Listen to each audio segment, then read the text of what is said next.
Bom, então dando continuidade, agora nós vamos conhecer qual é o fluxo do planejamento e controle da produção. Basicamente, esse fluxo ele vai ser apresentado dentro de uma visão macro, então aqui vai ser um resumo, e à medida que nós vamos caminhando pela disciplina, então nós vamos entrar em cada um desses tópicos de maneira mais aprofundada, conhecendo os seus detalhes, como é que se realizam os cálculos, ok? Então, tanto a parte teórica quanto a parte prática, nós vamos esmiuçando ao longo do semestre. Então, basicamente, o fluxo de atividades do planejamento e controle da produção, ele começa com o que nós chamamos de previsão da demanda. A previsão da demanda, do ponto de vista do planejamento, é você enxergar ou tentar enxergar qual a demanda você pretende satisfazer.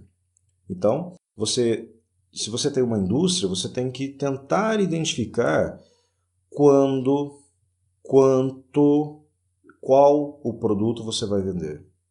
Ou seja, quais produtos da minha linha de produção os meus clientes querem, em que momento eles querem em determinado mês, qual o volume, e aí a gente entra então na questão do quanto, né? Então, quanto eu vou vender do produto X nos meses de janeiro a dezembro e em que quantidade, ok? Então, essas informações, elas são extremamente importantes do ponto de vista do planejamento. Ela é o pontapé inicial. Sem essa informação, não tem como você fazer um planejamento da produção.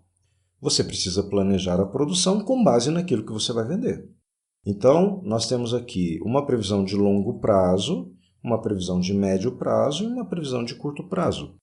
Às vezes, você vai fazer uma projeção de 5 anos. Poxa, mas eu não sei o que eu vou vender daqui a 5 anos. Sim, mas você precisa, de repente, fazer a projeção da expansão de uma fábrica, construir uma nova unidade.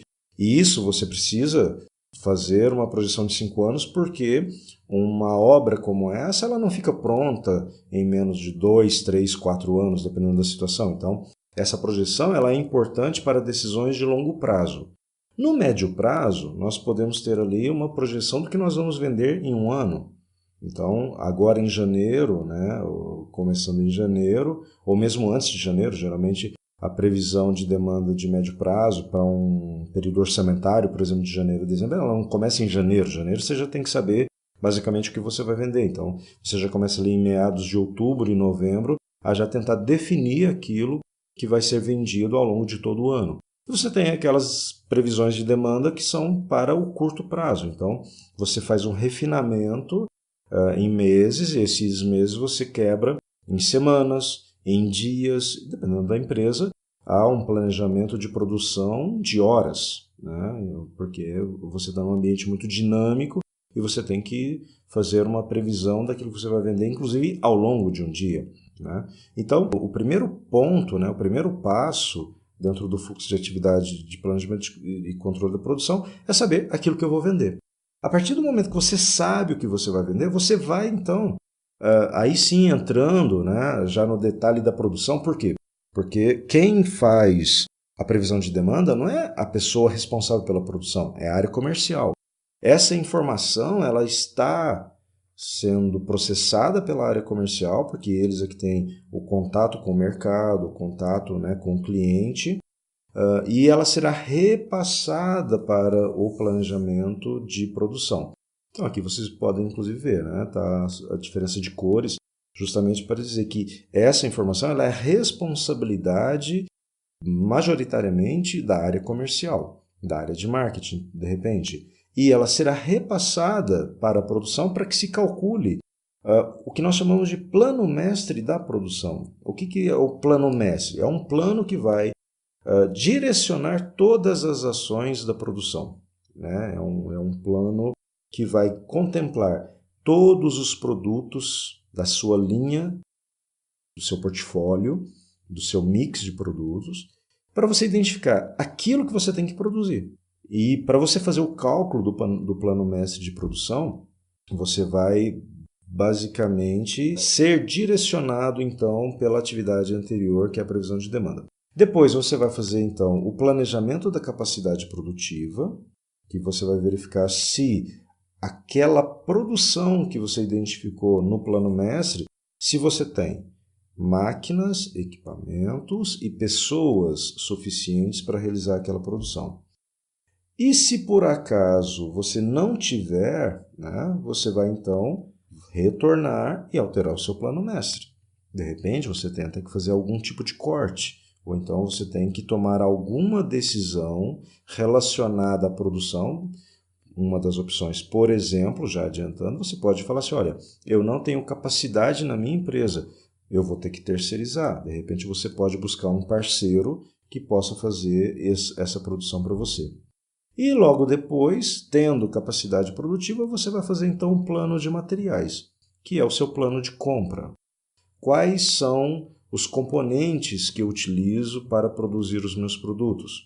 Então, o plano de materiais, ele vai basicamente estabelecer aquilo que você precisa comprar de insumos, de matérias-primas, de embalagens, para que você possa atender então ao seu plano mestre de produção. Se por acaso também você não tiver material suficiente, de repente você tem que retornar lá no plano mestre de produção e também fazer algum tipo de revisão dentro do seu plano. Reparem que é um processo iterativo, né? E depois que você já garante que tem o planejamento, né, da capacidade, está atendido, né? Você se certifica de que você tem capacidade suficiente. Você já fez o plano de materiais e já conferiu que você consegue comprar o material no momento desejado. Você vai então para a etapa de programação e sequenciamento da produção. O planejamento e controle da produção é conhecido aí nas empresas como PCP. É um órgão, é um departamento, é um setor dentro da empresa, né? Algumas empresas já mudaram a nomenclatura, não é PCP, a nomenclatura é PPCP, justamente porque eles preferiram quebrar e dar uma ênfase maior na questão da programação da produção. E a programação e sequenciamento, basicamente, ela trata o quê? Ela vai pegar a sua produção e vai dividi-la, vai fazer o sequenciamento dizendo qual produto que eu vou fazer primeiro ao longo do mês, né? Qual é a minha sequência de produção? Eu vou produzir primeiro o produto A, depois o B, depois o C, depois o D? Ou eu vou fazer o produto A, depois eu vou fazer o produto G, vou voltar no produto B? Qual é a sequência? Qual é a ordem? Visto que não dá para produzir tudo ao mesmo tempo, né? Então, você vai fazer uso de alguns diagramas, de algumas planilhas, ou até mesmo alguns softwares que já são devidamente preparados para isso, para que você possa, então, estar fazendo esse sequenciamento, sempre com o objetivo de tentar otimizar ao máximo os seus recursos, né, para que você tenha um processo produtivo muito organizado e que ao final do mês atenda completamente o seu plano mestre de produção. Aí sim, uma vez que você definiu o plano mestre, definiu a capacidade, fez a explosão dos materiais, gerando o plano de materiais, programou e sequenciou a produção, quer dizer, tudo isso por enquanto ainda está no planejamento, né? Você olhou com antecedência, você fez a programação antecipada, não quer dizer que seja aquela que será executada. Essa é a importância do controle. Por quê? Porque você lá no final, ou mesmo durante o processo, né, até não deve se esperar chegar no final do mês para fazer o controle, muito pelo contrário. Esse controle ele tem que ser feito quase que em base diária, né? Então, eu particularmente quando eu trabalhava com planejamento de produção, a primeira coisa que eu fazia na manhã, quando eu chegava na empresa, era olhar o que aconteceu no dia anterior. Se aquilo que eu programei realmente foi fabricado, né? Se não foi, por que não foi? Se de repente essa não fabricação, né? Esse não cumprimento de um plano, que atraso que ele vai me gerar durante o mês, ou de repente eu posso ter uma grata surpresa. Aquela produção do dia anterior, ela foi além daquilo que eu estava esperando. Então nós conseguimos ter uma produtividade muito maior. E de repente eu consigo puxar alguma coisa daquilo que foi planejado nos dias subsequentes, e com isso eu também consigo otimizar o meu processo de produção, né?